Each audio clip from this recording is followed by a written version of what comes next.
Mr. Joyal, thank you so much for your joining us and for this opportunity to have this conversation. And since you published your very interesting article in Brussels Morning, and my first question is actually based on this article, and I would like to ask you about the events of the June 2019. How do you find them, and what kind of events are they? Why they are so important for the processes which has started since the 2019 June? Yes, well, I think that this is where the method of the provocatia first surfaced. And I think that because two of the so-called political prisoners were arrested at that time, and has become so integral to the opposition's demands that we cannot separate the events of June with the events of the election and the stalemate that we have now from those entering the parliament. So let me point out that I know what it's like personally to be on the front lines of a demonstration. Because when I was working on my master's degree, I was a member of the United States Capitol Police. And we had many protests that we had to face, angry mobs, but none of those mobs resorted to the type of violence that we saw occur either in June 2019 or on January 6th, 2021 at the United States Capitol. These, if we look at the Georgian incident, we see that a man who should not have been let into the country appeared in a interparliamentary meeting, seated or standing, I should say, standing in the speaker's chair to deliver a talk in Russia. The Ukrainian delegate walked out at that point. When the meeting came back together, the opposition, the Georgian opposition, joined with him in the protest. Eventually, the man was taken away and prevented from completing his talk.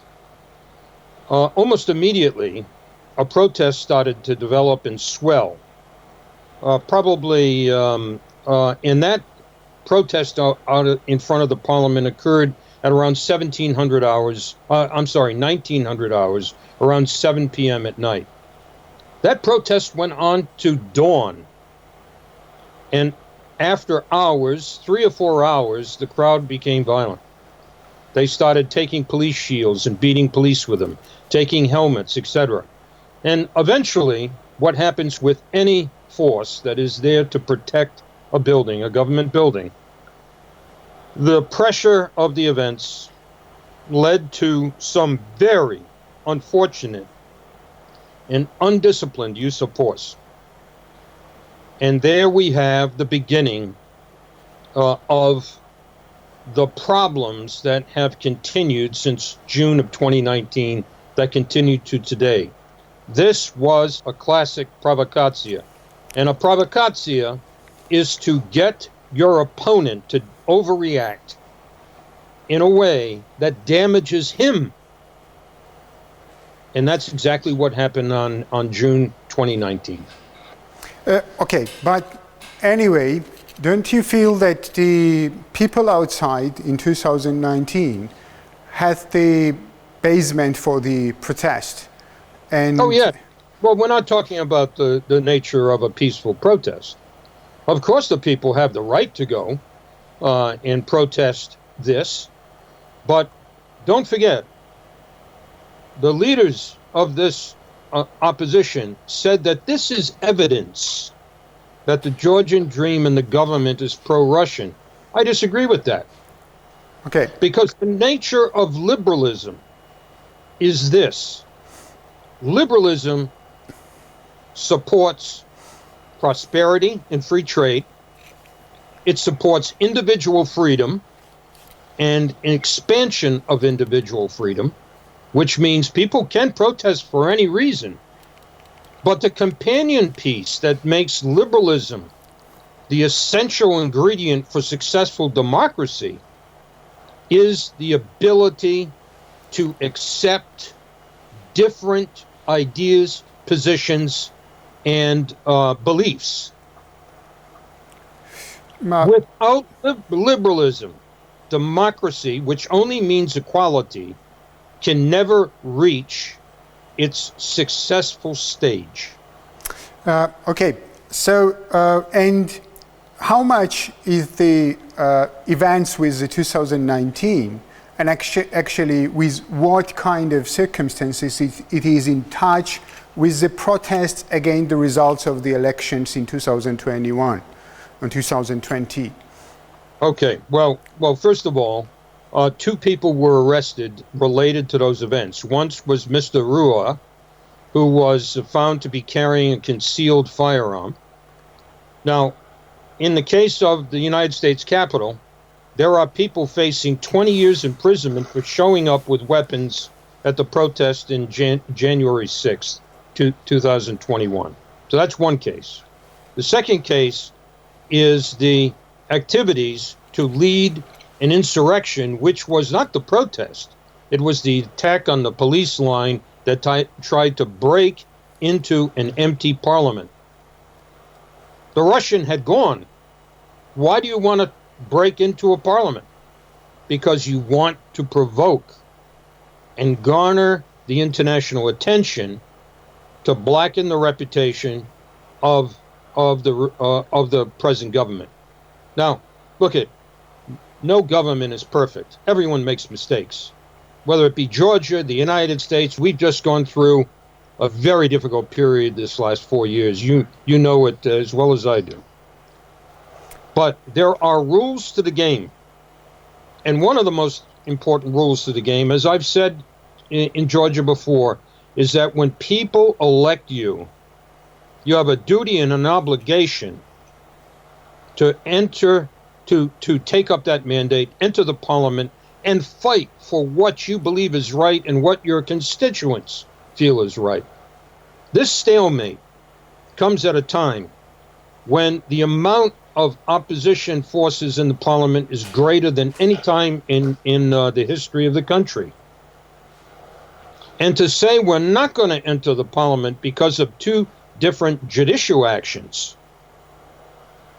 and we're not going to sign an EU agreement because there's no mention of release of these individuals. And secondly, the issue of early elections, which isn't mentioned, shows that the responsibility now is not on the government. It's the responsibility of the opposition to come together and say, okay, let's enter the parliament. Let's fight for what we believe in. Let's go for judicial reform. Let's go for electoral reform. Let's do the business of a parliamentary democracy. Let's take, as the former prime minister said, it's time to take it off the street and put it in the parliament. So that's where I see the connection. So, but what if you believe, I mean, from the oppositional perspective, if you believe that the elections really were falsified, and also if you believe that these two persons are really arrested by the political motivations, what should you do in that case? Well, first of all, on the election, all I can say from my perspective is look at what the OSCE, et cetera, has stated, which is that it was a competitive election. It was, they do not talk about any type of massive falsification which could have changed the results of the election. So I have to say, I have to accept the Western partners' analysis that it was not perfect, but it was good, and it was good. In other words, the perfect can't become the enemy of the good. In terms of the people who were arrested, I think that is another question. I would not have recommended the arrest of Mr. Malia, because I knew once he cut off that ankle bracelet, he wanted to be arrested. He was goading. It was another provocation. I am showing my detest and I'm threatening the legal regime and not abiding by the court decision. So I'm cutting off this ankle bracelet. So come and get me. And unfortunately, it did, and it aggravated the situation to an extent that the benefits can't be seen from a government perspective. But unfortunately, in Georgia, there are deep hatreds among certain people, and that is getting in the way of the progress for the nation. And it creates a space for Russia to manipulate the situation on both sides. Yeah. And this must be rejected. And good people of Georgia need to come together and say, enough. Enough of it. We need tourism in the country. My family and I were there in Georgia in October of 2019. I brought some friends there. We had a wonderful time. We all want to go back to Georgia.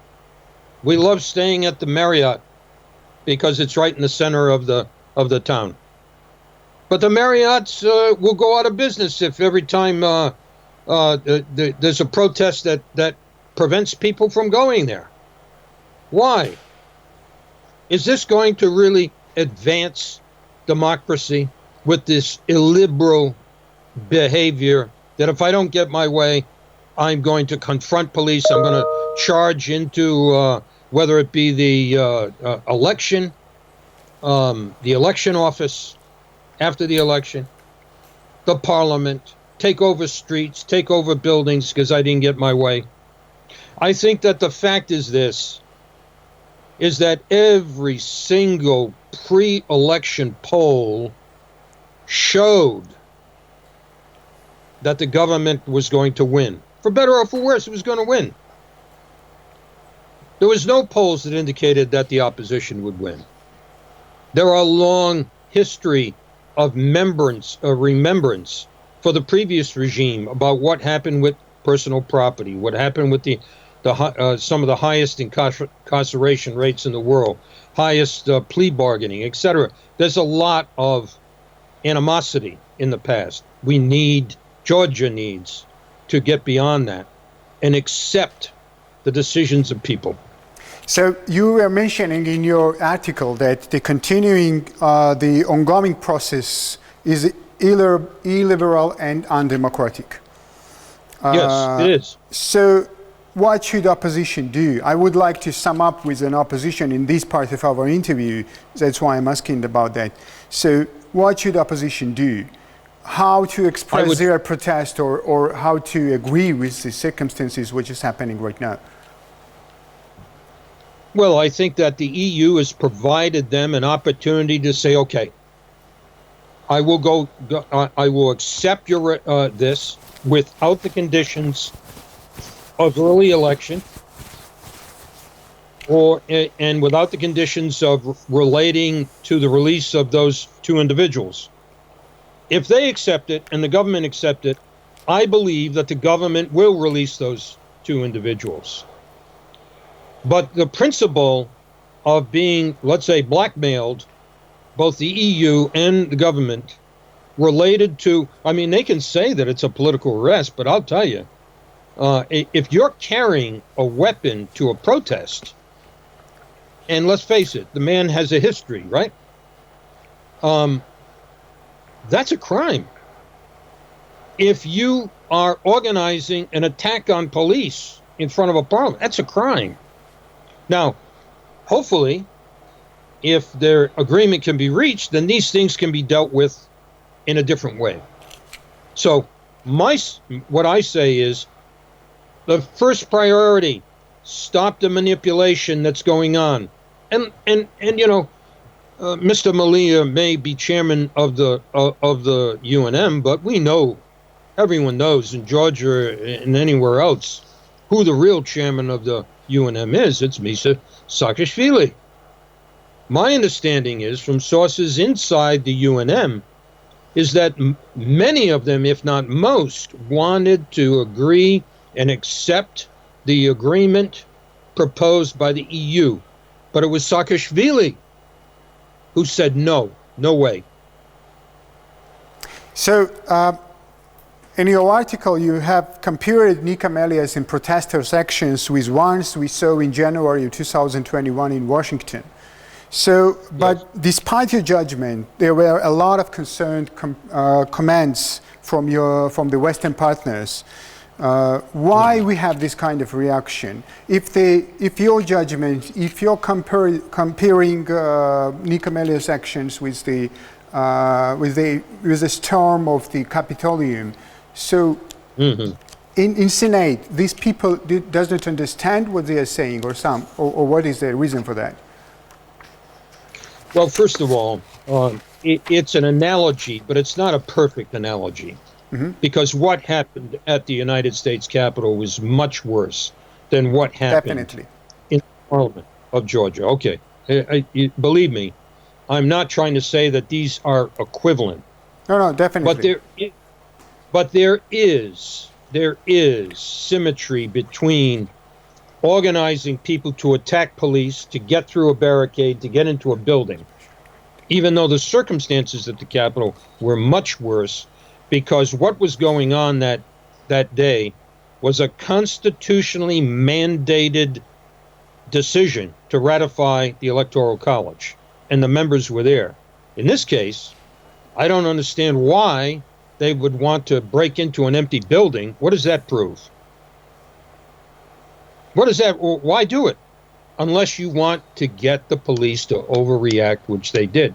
You can't put men in face-to-face, hand-to-hand combat for hours and hours and hours and hours and expect them to just sit there and take it. Eventually, they have to say, you know, enough is enough. And unfortunately, people overreacted. But in terms of the position of the why do members of the Senate and others in the EU, etc., why do they take this position? I think that, first of all, there has been a narrative that has been used very effectively, unfortunately, by Saakashvili and his people, that Bidzina Ivanishvili and his party is a Russian creation. And, you know, because he made his money there and he's very wealthy, of course, some people immediately hear that and say, that makes sense. But from my understanding, Mr. Ivanishvili sold his what he had in Russia and focused on Georgia. We know that Georgians, first of all, are extremely nationalistic, and to think that the country can be taken over by Russian influence at this stage in its history, I think, is a fiction. It would be a piece of meat that Russia would choke on if they tried to take over the country. But there is a very effective and well-funded lobby organization that Saakashvili somehow came up with money to fund over the years. And of course, long traditions of relationships that go back when he was funding a group of Western experts for many years when he was president, and this network persists. And they promulgate the same type of fiction, that this is a Russian this is a Russian that. I mean, if you look at some of the facts, especially the professionalization of the Georgian military, its coordination and work with NATO members, etc., you'll see a much higher degree of relationship and professionalism that ever existed during the Saakashvili period. But we see how Narishkin, the SVR director, who made this public statement on his website, a public démarche against the United States to get out of of Georgian affairs reveals how the Russian intelligence is manipulating events, because he said that it is Saakashvili who opened up the doors and was the chief pro-Western voice in Georgia to create better relations with the Western community. That's absolutely false. Shevardnadze began the process. I was part of that process, working for Zurab Zhvania and the opening up of the Train and Equip program, the transfer of the Huey helicopters, of relationships with various branches of the United States government. That path began with him, not with Saakashvili, even though this is part of the fiction that he loves to say. It's all me, it happened with me. But they are manipulating all of these things to their advantage. And I'm afraid that there are members of the Western community who continually accept this view. Mm-hmm. Okay, so anyway, despite all of that by you, was it really justified to arrest Nika Melia in the circumstances we are right now, especially when? I agree. Look, I don't think it was. Mm-hmm. What should government did? Government did, I think, through its contacts, tried to say, okay, we'll pay for his release. We'll pay for the release. Mm-hmm. But what was his response? Oh no, I'm not accepting anyone. I'm going to stay in here. Why? Because it's part of the provocatia. Unfortunately, it aggravated this situation, and I'd rather not give advice, on this broadcast of what to do. I think that everyone knows what needs to be done, and we need to focus on the EU outline. And in terms of him, I think it has to be, they have to work something out, and I think that it can be worked out once the agreement with the EU is accepted by both sides. So, what do you think? He's not the center of the universe. He wants to be the center of the universe. Yeah, but he's not the center of the universe. The center of the universe is the members of parliament going back and working and fighting and struggling to improve the reforms that both sides say they're willing to undertake. That's democracy. That's hard work. Yeah, definitely. So, what do you think? What is the way out right now? The way out is both sides accepting the EU with no other red lines, with no other statements about political prisoners or early elections. Let these reforms that they want to be worked out so the next election has all of those electoral reforms. You know, the thing about liberalism is that radical change is always objected to. Change needs to be gradual for the society to keep its equilibrium so that freedoms can be enjoyed by the people and a diversity of opinion can be celebrated rather than attacked. You have to create an atmosphere where people can live with differences, and that will make the Georgian reality absolutely impossible to reverse by Russia or anyone else. Because then the whole society is united in one mission. And that mission is not getting power. That mission is keeping the country successful, prosperous, and looking after its people. I mean, I found at the beginning of the pandemic, as we here in America had lost our way, I found great satisfaction by the leadership that was shown by the Georgian government in suppressing everything. And I wrote about that and told people, my colleagues around the world, I said, look at what Georgia has done. It had only a few infections. Why? They were tough on it. But once the election season began and the mass rallies started, etc., and plus Batumi in the summertime, you know how it is, things started rising up. So a unity of effort is the key. Georgia had the unity of effort at the beginning of the pandemic. I urge all parties, government, opposition, to come together. You might not like one another, but just like us in Russia, we can condemn them on the crimes they commit, but we can still work on areas of mutual self-interest like arms control, etc. Yeah. And Russia is testing the United States now. Please, Georgia, don't be part of that test. Be with us. Stand united with us so that we can stand with you. That's what we need to do. Definitely. So, and in this point, I would like to move to another issue, which you have already mentioned slightly, I mean, Russia. And actually, you are not alone mentioning and pointing out that the current process is in the Russia's interest. Yes. So, but anyway, I would like to ask you, what are the Russia's interests in Caucasus and particularly in Georgia from the Washington's perspective? How Washington do really realize the Russia's interest here? Well, from Washington's perspective, of course, the first area of concern right now is the Ukraine. There's a military buildup there. They're planning to do exercises on the border. The death of the use of snipers coordinated with drone activity has increased, killing Ukrainian forces. That's the number one priority. Secondly, of course, we've seen changes in the relationship between Azerbaijan and Armenia.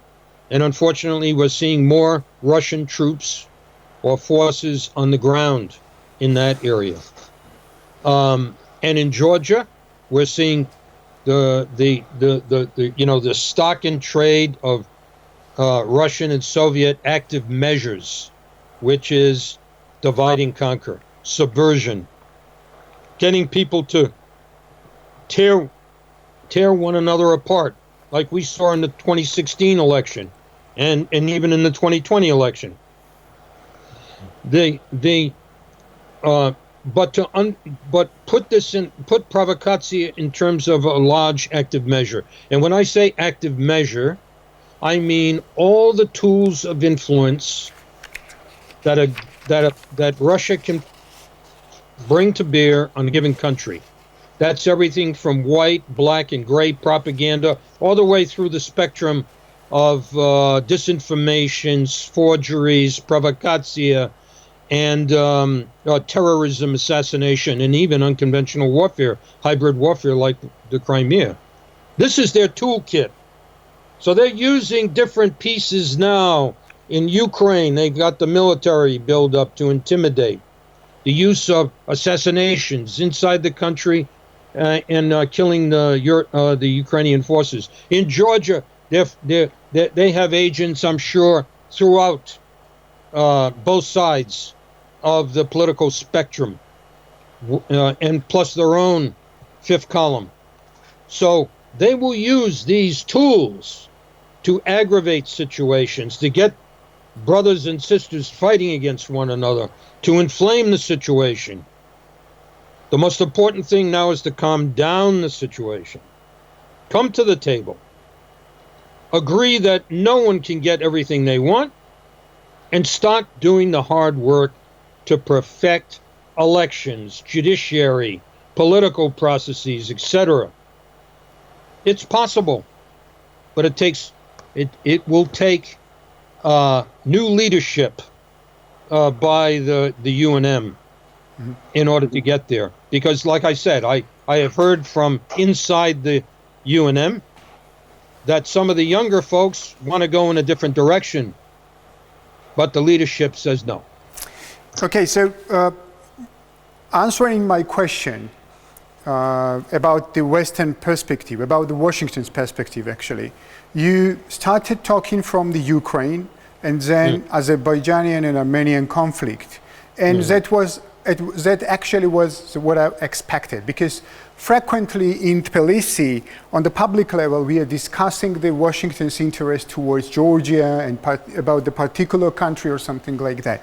Is it correct to speak about the so huge countries as the United States are interest towards the particular one small country, or it is more or relative that to speak about the regional politics and regional approaches? Well, first of all, I will say this, that the reason why the focus is on Ukraine is because the prospect of a hot war is on the horizon. Now, in terms of Georgia, Georgia has a special place in the hearts and minds of Americans because we feel an affinity to your country.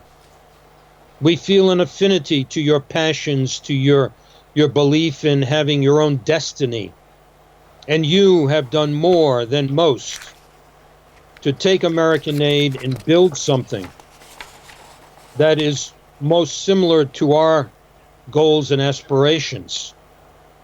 So Georgia is not forgotten, but don't forget, Washington is being pulled in many directions, especially now towards Asia. And this is why the Russians will take advantage of all the competing elements of a new government that has to make drastic changes from the last 4 years to the new vision of America back in the world as a player, as standing with allies, as a supporter of the ideals that we believe in and which Georgia believes in. But now it's time for Georgia to act upon those beliefs in a positive way and resolve this crisis. Definitely a lot of responsibility to develop our country is based on us and on our government. But I would like to ask you about the US politics. How do you believe how the United States realizing in politics and interest towards Georgia, and are you satisfied of this realization so far? And also I would like to put here another question. What can we expect from the new administration of the Washington? Well, I think that it's loud and clear. I mean, Tony Blinken, our Secretary of State, in his first conversation with Lavrov, brought up Georgia in that conversation. First conversation with the Russians, Blinken put Russia on notice to hands off Georgia. What more can you ask for? The Biden administration is four square behind the Euro-Atlantic community.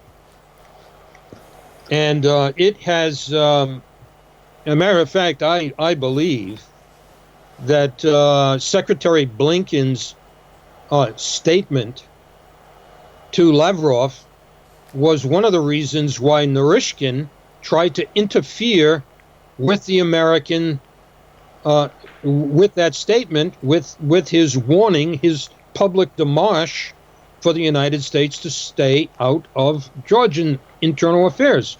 Now, he made the same comment earlier related to the Moldovan elections, and we know how that turned out. The Russian candidate lost and the Democratic candidate won. So I think that it's quite clear that the Biden administration is very positively predisposed, but I think that you need to put in continued efforts to address disinformation and propaganda about certain elements in Georgia with members of the Senate and House of the Representatives that are being fed this by UNM lobbyists. For example, when I read the lobbyist papers last year, the UNM paid $500,000 to Mr. Schooneman's company to lobby on his behalf. And then lo and behold, I see Mr. Schooneman name attached to the Friends of Georgia letter and his affiliation is not his company, but that of the Halifax Security Organization. How is it possible that someone who has been a long time on the payroll of the UNM disguises his real, let's say, pedigree? Right now, there's a new group, Cognizant lobby group in Washington, lobbying for UNM. And when I read the papers on the filing with the Justice Department, the UNM was described as the true political opposition in Georgia. I mean, it's inappropriate. It's inappropriate. So they're working overtime. Georgia has to work overtime, and work overtime through your good deeds, and you continue to do it. I know that Georgia has done great things in terms of strengthening the relationship over the last 4 years, especially with the Department of Defense, and entering into a strategic relationship with the United States, national security-wise. So progress has been made, but unfortunately the propaganda coming out of Mr. Saakashvili and his minions' mouths has had a very damaging effect, and I don't think it's accurate. And Mr. Joyal, let me go back to the discussion we have started our conversation. So frequently the Western statements and messages are not really quite clear and straight. Yes. About the processes we are having here. And don't you think that ambiguous statements are just deepening the crisis and does not contribute to the rapprochement? Especially, I can even mention yesterday's statement from the MPs of the European Parliament. So was it clear what they need? Well, the language of diplomacy sometimes is muddled for the purpose of hopefully leading to a proper conclusion. Everyone from foreign governments do not want to be labeled, like Narishkin says, interfering in the internal affairs of another nation. You want to lead the horse to water, but you can't force the horse to drink. This is the problem. But I think that there are other ways of being clear privately. It doesn't have to be done in public. But I think that the idea of putting sanctions on funding for Georgia is the absolute worst idea. Why, with the situation is not to that level, and what we need is soft messaging from key outposts in diplomacy and in government and in legislative branch to say, look at on both sides, let's enter this agreement now with no other preconditions. We're going to accept the election for what it is. I mean, I read one statement where the Georgian Dream says, if you can show, the opposition can show more than 1% falsified votes, we'll hold new elections. Okay, well then start investigating.